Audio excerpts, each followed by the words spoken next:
बिस्मिल्लाहिर्रहमानिर्रहीम। नाज़रीन, 4-5 अहम मौजू जो थे उन पे बात करेंगे। वीकेंड भी था और आज क्योंकि संडे है तो बहुत से लोगों की जो है वो सवालात थे कि जनाब ये इस मौजू पे क्या जो है वो मामला हुआ है। 4 अहम मौजू हैं। नंबर 1 अगर हम बात करें, एक तो यह है कि लाहौर के जो मुफ्ती साहब हैं और फिर इस्लामिक यूनिवर्सिटी के जनाब में जो हालात वाक़यात चल रहे हैं वो आपके सामने रखेंगे कि जनाब जो नायब अमीर मुफ्ती थे अब अज़ीज़ुर रहमान, वो गिरफ़्तार हो गए, उनके बच्चे भी गिरफ़्तार हो गए। लेकिन लाहौर मदरसे में वो कब से मौजूद हैं, JUIF से उनका क्या ताल्लुक़ था और क्या वाकई उनके ख़िलाफ़ साजिश थी जो कि JUIF के सीनियर लोग कह रहे हैं कि जनाब ये बहुत बड़ी आलमी साजिश लग रही है कि जिस तरीके से ये हुआ। दूसरा, इस्लामिक यूनिवर्सिटी में चंद तलबा ने मिलकर एक तालिब इल्म के साथ जो बेचारा डिलीवरी बॉय भी था उसके साथ जो है वो बदफेली की, उसके साथ ज़्यादती की और फिर इस्लामिक यूनिवर्सिटी की इंतज़ामिया ने उन जो बाकी स्टूडेंट्स थे, जो तालिब इल्म थे, उनको खामोशी से यूनिवर्सिटी से निकाल दिया। अब इस पर क्या मामला चल रहा है और वहाँ पर गम व गुस्सा पाया जा रहा है, उस पर क्या चीज़ें सामने आएंगी। इसके साथ साथ जो अहम ख़बर है आज़ाद जम्मू एंड कश्मीर के हवाले से, 10 दिन के बाद सरदार जो सगीर चुगताई थे, उनके जो ड्राइवर और एक सेक्रेटरी थे, सेक्रेटरी की क्योंकि लाश पहले मिल चुकी थी और सरदार चुगताई जो थे 10 दिन के बाद उनकी जो लाश है वो मंगला डैम के करीब से मिली। और ये रावलाकोट से जब इस्लामाबाद वापसी पे आ रहे थे तो ये सुबह तकरीबन 6:45 बजे उनकी वीगो का एक कल्टस के साथ जो है वो एक्सीडेंट हुआ था और फिर दोनों गाड़ियां जो है वो दरिया झेलम में बह गई थी और 10 दिन बाद आज उनकी जो है वो डेड बॉडी मिली है। B4U के बाद SR के नाम पर फ्रॉड जो है वो इस वक्त बहुत ही ज़बान ज़द-ए-आम है, क्योंकि सैफुर रहमान नियाज़ी जो कि अपने आप को बहुत बड़े जो है वो बिज़नेस में समझते हैं, अवार्ड्स भी उन्होंने पैसे देकर लिए हुए हैं और जितने भी नौसरबाज थे उन्होंने साथ मिलाए हुए थे, मलिक नवीद हो या आमिर मुग़ल हो और बाकी इस तरह के जो नेटवर्कर्स जो वो कहते हैं नेटवर्कर्स इंडस्ट्री है, MLM है, यानी वो सारे काम जो पाकिस्तान में गैर कानूनी है ये लोग किस तरीके से करते हैं और अभी तक जो इदारे जो है वो इनके धंधे में कैसे हाथ धोते रहे हैं, वो चीज़ें भी अब वो जल्द सामने आने वाले। 28 जून को सैफुर रहमान नियाज़ी हाई कोर्ट में पेश होंगे और हाई कोर्ट के चीफ जस्टिस के पहले से रिमार्क्स हैं कि वो नैब के सामने अपना जो रिकॉर्ड है वो पेश करें और नैब के 4 अभी तक नोटिस जो है मौसूल हुए हैं और सैफुर रहमान नियाज़ी पहले 1-2 नोटिस के जवाब पे तो गए, उसके बाद वो नैब से जो है वो भाग रहे हैं क्योंकि रिकॉर्ड उनके पास नहीं है। और B4U जो पावर के नाम पे B4U के नाम पे पहले उन्होंने लोगों को लूटा, अब वो SR के नाम पे लोगों को लूट रहे हैं और गुज़िश्ता रोज़ उन्होंने चकवाल में जो मुलाकात की उस पर बात करेंगे। पहले ज़रा बात कर लेते हैं कि लाहौर में जो मदरसे की तालिब इल्म के साथ ज़्यादती की गई, वो इंतहाई जो है वो अजीब व गरीब वाक़या हम कहें कि एक तरफ यानी उसकी जितनी मजम्मत की जाए वो कम है। वो एक मुफ्ती हैं, अब तो मुफ्ती उनको नहीं कहना चाहिए, एक तालिब इल्म जिसके ऊपर वो ये आगे से जवाब ये दे रहे हैं कि एक तो बहुत बड़ी साजिश है और दूसरा यह है कि तालिब इल्म जो है वो अपनी जगह किसी और को जो है वो इम्तिहान में बैठाना चाह रहा था या बैठाया है तो इसलिए उसके साथ ज़्यादती की है। ये अंदाज़ा देखिए कि एक मुफ्ती का इस तरीके से रवैया। इसकी पूरी जो ओवरऑल जो डिटेल है, पहले तो आपने देखा होगा कि नाजेबा जो वीडियो है वो सामने जब आई है, मुफ्ती साहब जो कुछ कर रहे हैं वो ज़ाहिर है कोई ढकी छुपी नहीं। अब तो इतनी यानी वायरल हुई है वो वीडियो कि मौलाना फजल रहमान तक भी वो वीडियो पहुंची है और उनके करीबी साथी ये कह रहे हैं कि उसके बाद मौलाना साहब ने भी उसको पार्टी से हटा दिया, पार्टी से निकाल दिया। और वो नायब अमीर थे लाहौर के और जो वहाँ पर मदरसा है जामिया मंजूर इस्लामिया जो है लाहौर में, उसके लाहौर में जो 2013 से जामिया मंजूर इस्लामिया में वो पढ़ा भी रहे हैं और निगरान भी हैं उसके, आप अंदाज़ा कीजिए। और फिर इनके 2-3 बच्चे भी जो तीनों भाग गए थे।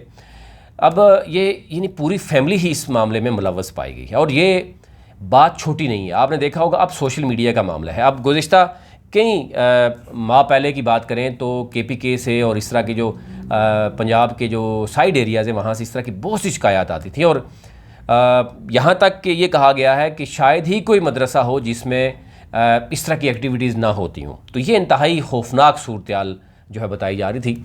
उस वक्त तो ये कहा जा रहा था कि कमेटी बनाई जा रही है, वहाँ पर CCTV कैमरास लगाए जाएंगे जहाँ पे पढ़ाया जाता है बच्चों को वहाँ पर, ये लेकिन उसके बाद फिर खामोशी।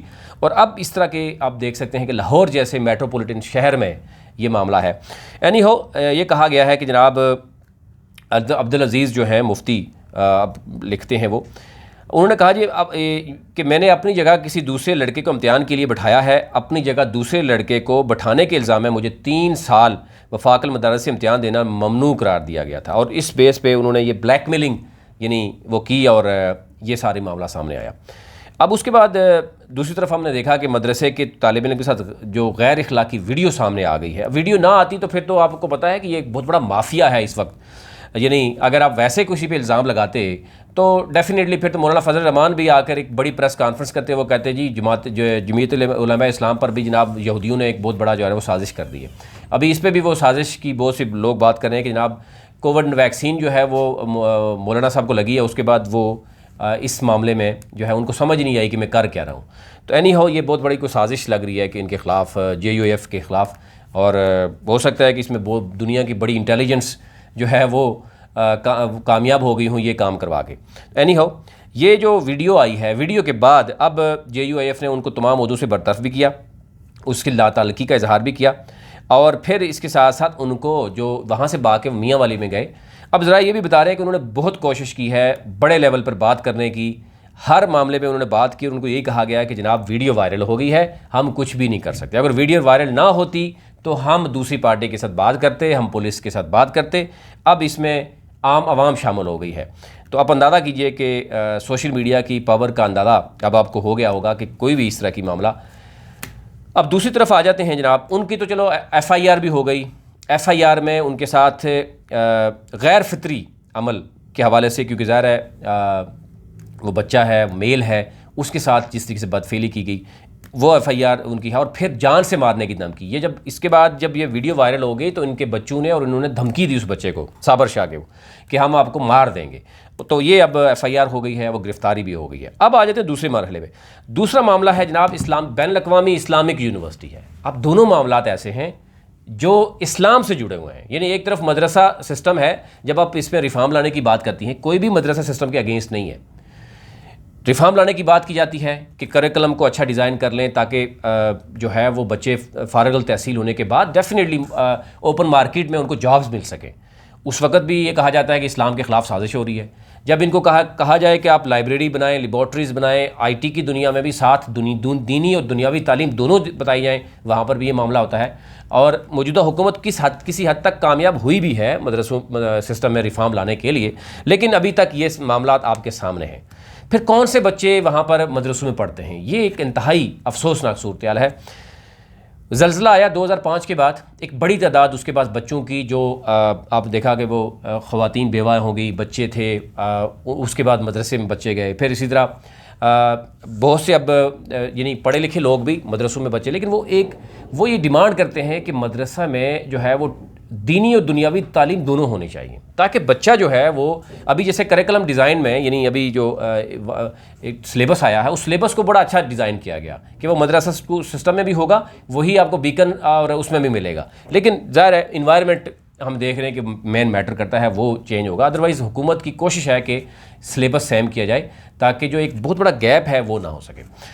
अब एनी हाउ आगे चलते हैं। इस्लामिक यूनिवर्सिटी में इससे पहले जो प्रोफेसर हजरात हैं, इंतज़ामिया, उनकी इस तरह की जो है वो नाजेबा हरकत वीडियो सामने आती रही हैं, और बहुत ही अहम शख्सियत आपको पता है कि बैनुल-अक़वामी इस्लामिक यूनिवर्सिटी की, जिसकी बदफेली की और इस तरह की रेप की वीडियो जो है वो सामने आई है। अब क्या हो रहा है, अब आप देख लें कि एक बच्चे के साथ जो एक डिलीवरी बॉय है, साथ वो मेहनत भी कर रहा है, साथ वो इस्लामिक यूनिवर्सिटी पढ़ भी रहा है, उसके साथ जो है वो 4 से 5 जो उसी यूनिवर्सिटी के जो है वो नौजवान हैं, स्टूडेंट हैं, वो वहाँ पे गैंग रेप करते हैं उस बच्चे के साथ, और उसके बाद उसको जिस तरीके से जिस हालत में छोड़ के जाते हैं, और उसके बाद वो बाकायदा तौर पर इंतज़ामिया के पास जाता है कि जनाब उसके साथ ज़्यादती हुई है, और इंतज़ामिया ये कहती है कि ठीक है हमने उनको यहाँ से फ़ारग कर दिया। ये है बैनुल-अक़वामी इस्लामिक यूनिवर्सिटी का इंतज़ामिया का रोल, आप इससे अंदाज़ा कीजिए।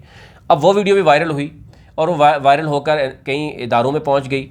अब ये क्योंकि एक तरफ तो गिरफ्तारी हो गई है, दूसरी तरफ यह है। अब जब तक आवाम नहीं चाहेगी, जब तक पाकिस्तानी आवाम नहीं चाहेगी, जब तक सोशल मीडिया में वायरल नहीं होगी, जब तक इंसाफ किसी को नहीं मिलेगा, ये इंतहाई अफसोसनाक सूरत हाल है।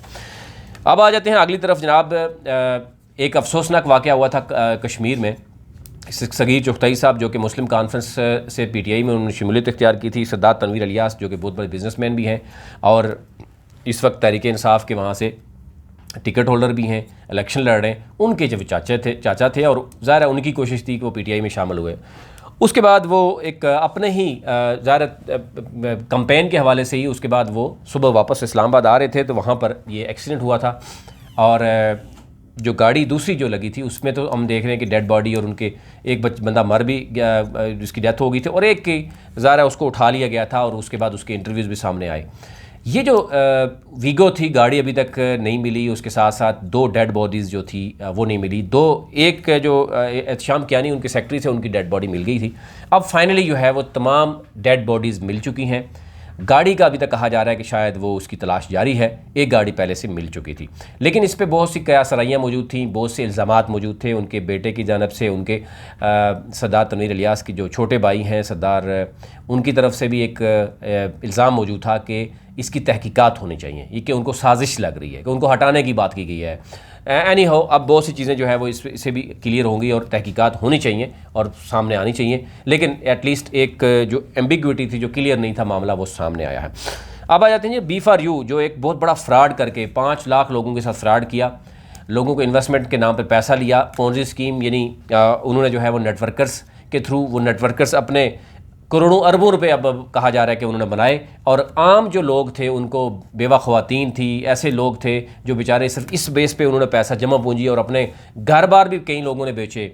और उनमें से एक असलान शख्स है जो हर वक्त सैफ रहमान नियाज़ी की गुण गाता है, अब क्योंकि उसके ख़िलाफ़ भी साइबर क्राइम और नैब एक्शन में आ रही है, तो वो अब गायब हुआ है सीन से। और उसने लिटरली कई लोगों के घर सेल करवाए हैं। घर सेल करवाने के बाद पैसा B4U और सैफ रहमान को दिया। सैफ रहमान ने 5 लाख लोगों को लूटने के बाद B4U का नाम ही लेना बंद कर दिया। अब वो कहते हैं जी हम SR ग्रुप हो गया, B4U हमारा है ही नहीं है। अब इससे अंदाज़ा करें कि मलक नवीद हो गया या सैफ रहमान हो गया, अब ये 2 लोग हैं जिनको कहा जा रहा है कि बहुत जल्द ये कानून की गिरफ्त में आएंगे। और मलक नवीद के बारे में पहले भी है कि ये शुरू 10-15 सालों से ये नेटवर्कर का रोल ही प्ले करते हैं और इसी तरह पहले भी 4-5 कंपनी के साथ ये इसी तरह, उनको कंपनी कोई भी होती है उसको पैसे लेके देते हैं, परसेंटेज अपनी लेते हैं और उसके बाद मामला ये होता है कि लोगों से फ्रॉड होता है। इससे पहले भी इनके घर से लोगों ने पैसे लिए थे और अच्छा खासा मामला ख़राब हुआ था। अब भी इनके घर में लोग आ रहे हैं। अब क्योंकि ये बचने के लिए इन्होंने कल एक और काम किया कि एक बहुत बड़ी तादाद है चकवाल में, बहुत बड़ी तादाद है जिनके साथ फ्रॉड हुआ है B4U के नाम पर। अब क्योंकि B4U जो है वो सैफ रहमान कर रहा है और जो आमिर हुसैन है, आमिर मुग़ल है, वो बेसिकली पहले से ही उसके इख्तलाफात मौजूद थे कि आप विड्रावल दें लोगों को। एक बड़ी तादाद चकवाल से उसके नाम पे आई हुई है और ज़ाहिर है पैसा तो B4U के पास गया है, उसने अपनी परसेंटेज ले ली और उसके बाद ज़ाहिर है उसने उसके इख्तलाफात शुरू हो गए सैफ रहमान नियाज़ी से और उसने अपने आप को सेफ साइड पे कर लिया, अपने साइड पे कर लिया। और अब B4U का एक बहुत बड़ा डाटा और B4U का कुछ सीक्रेट्स जो है वो कहा जा रहा है, बताया जा रहा है कि एजेंसीज़ को भी जो है आमिर मुल्क ने दे दी हैं। अब आमिर मुग़ल जो है वो हो सकता है कुछ दिनों के बाद वादा माफ़ गवाह भी बन जाए, क्योंकि उसके सामने सारा कुछ हुआ, उसके नीचे नेटवर्कर थे और विड्रावल भी कुछ दिया जाता था, वो आमिर मुग़ल के अलावा तमाम लीडर्स को भी दिया जाता था। अब आमिर मुग़ल ने साइड अलग कर ली है। अब मलक नवीद और सैफ रहमान नियाज़ी जो है ना इस वक्त लोगों के घेरे में है। जिस दिन चकवाल में उन्होंने एक करना था, फंक्शन करना था, उससे पहले ही DC ने इस पर एक्शन लिया, उन्हें इनको परमिशन नहीं दी। अब इन्होंने एक और वारदात करने की कोशिश की है कि इन्होंने DC के बेसिकली DC को रिक्वेस्ट करने गए हैं, लेकिन उस रिक्वेस्ट के को इन्होंने इस तरीके से शो किया कि रिक्वेस्ट की बजाय इन्होंने कहा जी कि DC के साथ हमारी मीटिंग हुई है और हम बहुत बड़े बड़े प्रोजेक्ट्स लेके आ रहे हैं चकवाल में, और प्रोजेक्ट्स के बाद हम लाखों लोग हमें जो है ना वो इन्वेस्टमेंट देंगे। और SR के नाम पर इन्होंने कहा, कभी कह रहे हैं 4000 कनाल जो है वो जगह है, कभी CPAC का नाम लेंगे। और फिर बिलाल हाशिम साहब को कह रहे हैं कि चकवाल के 2 लाख बच्चे जो हैं 18 साल से कम उम्र है, हम उनके लिए बसेस देंगे, उनको हम कार्ड देंगे, हेल्थ कार्ड देंगे। और दूसरी तरफ आप देख लें 5 लाख लोगों से फ्रॉड किया, वो बेचारे रो रहे हैं। कई ख़वातीन ऐसी हैं जो बेवा हैं, अपने घर का वो रेंट नहीं दे पा रही। ये रियलिटी है। और अब लोग इनके ख़िलाफ़ जोग दर जोग नैब में भी जा रहे हैं। लेकिन ये चंद लोग वो हैं जो अभी भी आवाम को बेवकूफ़ बनाने में किसी न किसी हद तक कामयाब रहे हैं। अब इनकी जो जहाँ पे भी जाते हैं, पहले इन्होंने जो है वो लाहौर में जाके इस तरह के 2-4 मिनिस्टर से बात की। इनके जो फ्रंटमैन हैं वो लोगों को, वो मिनिस्टर से कहते हैं कि बहुत बड़ा ओवरसीज़ जो है वो बिजनेसमैन है और ये जो है ना मुल्क में पैसा लगाना चाह रहे हैं। और वो बेचारा पॉलिटिशियन जो है वो समझता है कि वाकई ये कोई बहुत बड़ा बिजनेसमैन है। और जो फ़याज़ुल हसन चौहान जो है वो जेल में जो है रिफॉर्म लाने के लिए ये उनको कहा, उसको मिला और उसके बाद कुछ भी नहीं हुआ। अब वो डीसी चकवाल से मिलकर उन्हें कहते हैं कि हम बसेस देंगे, 10 बसेस हम देंगे। फिर कहा जी हम जो है ना वो करेंगे स्कूलों में बच्चों को वो पैसे देंगे, ये नहीं। और बिलाल हाशिम जो वो है डीसी हैं, उन्होंने पूछा आप इतनी मेहरबानी क्यों करना चाह रहे हैं? तो उससे अंदाज़ा कीजिए कि मिलना किस तरह मिलना है रिक्वेस्ट करने के लिए, लेकिन उसकी गलत इंटरप्रिटेशन करके इन्होंने किस तरीके से आवाम को बेवकूफ़ बनाने की कोशिश की। अब उनके खिलाफ घेरा तंग एक तो 28 जून को इस्लामाबाद हाई कोर्ट ने बुलाया हुआ है, और उससे पहले इस्लामाबाद हाई कोर्ट ने बड़े क्लियर रिमार्क्स अतर बिनुल्लाह जो चीफ़ जस्टिस हैं हाई कोर्ट के, उन्होंने दिए कि नैब जो है वो अपनी तहकीकात जारी रखे और सैफ रहमान नियाज़ी को जो रिकॉर्ड मांगा गया है वो रिकॉर्ड पेश करे, और इस हवाले से हाई कोर्ट जो है वो नैब की तफ्तीश में किसी तरह की रुकावट नहीं डालेगी। तो ये मामला था। अब बहुत से लोग B4U के फ्रॉड का हिस्सा बन चुके हैं। हम तो बहुत पहले कहते थे कि ये एक बहुत बड़ा फ्रॉड है, कोई फिज़िकल प्रोजेक्ट्स नहीं है, ये लोगों के साथ फ्रॉड कर रहे हैं। अब ये बड़े बड़े यानी प्रॉफिट जो आ रहा था, तो अब सवाल तो लोगों ने उठाना शुरू कर दिया कि प्रॉफिट अगर आ रहा है तो वो कहाँ जा रहा है? आपका बैंक विड्रावल तो चलो बंद है, वो तो आपने अरबों रुपए लोगों से लिया और अब चंद करोड़ उसमें पड़ा हुआ है, बाकी अयाशी में खर्च कर लिया।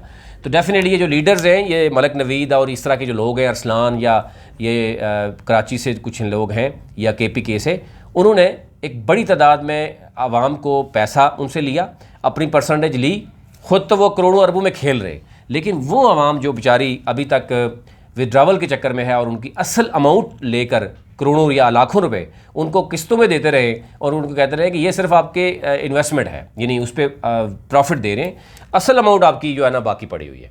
अब ना वो विड्रावल मिल रहा है, ना उनको पैसा वापस मिल रहा है, वो पैसा वापस लेने के लिए चीख रहे हैं, लेकिन उनकी कोई सुनवाई नहीं हो रही। नैब ने ये कहा कि आप हमारे पास आएँ, और आपको भी ये बता दूंगा कि अगर आपको पैसा चाहिए तो आपको नैब रावलपिंडी जो आपारा में ऑफिस है, आप वहाँ पे जा सकते हैं सुबह 9 से लेकर 4-5 बजे तक, और आप अपनी दरख्वास्त दे सकते हैं। और आपके पास अगर सबूत है कि आपने B4U के या सैफ रहमान को पैसे दिए हैं, तो डेफिनेटली वो जब नैब अपना एक्शन करेगा, अब पैसा जब भी आएगा वो नैब के पास आएगा, और पैसा अकाउंट्स में बहुत कम है और इन्होंने पैसा बहुत ज़्यादा लोगों से लिया है। तो ये आप ज़हन में रखिए कि पैसा आपको उतना ही मिलेगा जो आपका बाकी रह चुका है। जो प्रॉफिट आप लेते रहें, वो पैसा सैफ रहमान नियाज़ी जो है वो अब आप देखिएगा कि जब पकड़ा जाएगा तो वो देख लीजिएगा क्या होगा। लेकिन अब क्योंकि एक बहुत बड़ी फूट पड़ चुकी है, 2-3 लीडर्स गायब हो चुके हैं और अब मामला जो है वो कोर्ट में पहुँच चुका है। अभी तक ले इतना ही। अपने मुल्क का ख्याल रखिए। अल्लाह ने के बाद।